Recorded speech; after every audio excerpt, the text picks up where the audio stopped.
Hi everyone, today I'm going to be explaining the basics of rotational kinematics.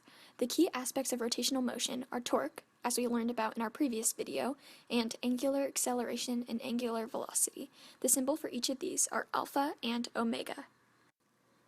To understand angular velocity, let's first remember linear velocity. Linear velocity is the speed of something in a particular direction, so we might have a car moving at a speed of 10 meters per second.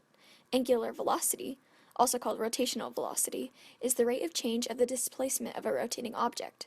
For example, this point on the circle might be rotating about the circle at a speed of 5 radians per second, radians being the unit we usually use to measure the revolutions. Our equation for angular velocity is angular velocity equals position angle in radians over time, so it's really similar to normal velocity, which is displacement over time, since the position angle essentially is the displacement about the circumference of the circle. If we look at the angular velocity of the ball frozen at different points, you will notice the vector representation of the angular velocity points tangentially to the circular path, but the magnitudes of the angular velocity are the same. This means that the angular acceleration accounts for the change in direction of the velocity and makes it move in that circular path. Remember, linear acceleration is change in velocity over time, so you might be able to guess that angular acceleration is angular velocity over time.